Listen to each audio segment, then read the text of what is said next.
Have you ever wondered how the early Christians in the first century following Jesus' death viewed him?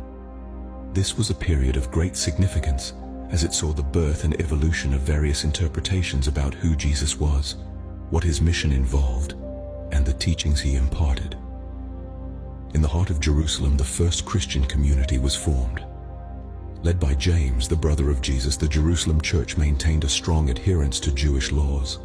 They saw Jesus as the Jewish Messiah whose coming was prophesied in the scriptures. The teachings of Jesus were viewed as extensions of Jewish law, a perspective that likely influenced sections of the Gospel of Matthew, which addresses a predominantly Jewish Christian audience and underscores Jesus' fulfillment of Old Testament prophecies. Next in line were the Hellenists. This group was led by figures like Stephen and Philip, who actively preached to non-Jewish populations. The Hellenists adopted a more liberal stance towards Mosaic law, focusing instead on Jesus as a divine agent of salvation for all humanity, not just the Jews. This shift towards universal salvation contributed to the expansion of Christianity beyond Jewish communities, a theme that later found prominence in the writings of Paul and the Gospel of Luke.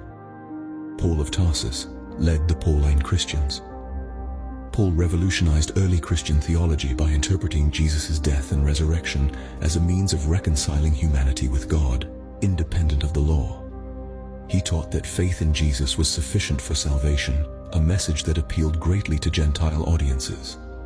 Paul's epistles, such as Romans, Corinthians, and Galatians, are among the earliest Christian texts. These writings elaborate on the nature of Jesus as Christ and the significance of faith in him. Then there's the Johannine community, possibly founded by the Apostle John or his followers. This group held a unique view that integrated Jewish wisdom traditions with Hellenistic concepts of logos, or the pre-existing word or creative power of God. We shall explore this in detail later. This belief is reflected in the Gospel of John, which emphasizes Jesus' divine nature more explicitly than the Synoptic Gospels.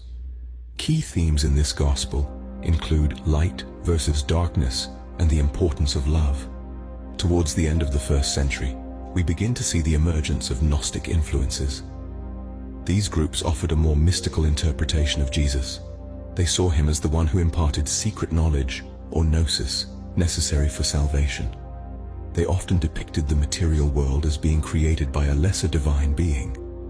No Gnostic texts from the first century survive, but later texts like the Gospel of Thomas and the Gospel of Mary reflect the theological inclinations that began during this period. Scholarly debates on the origins of Gnosticism present two main perspectives.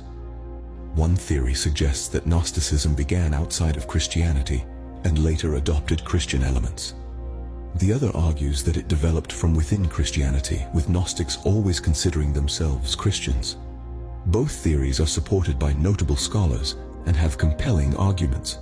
However, this diversity of thought laid the foundation for the multifaceted understanding of Jesus that we see in Christianity today.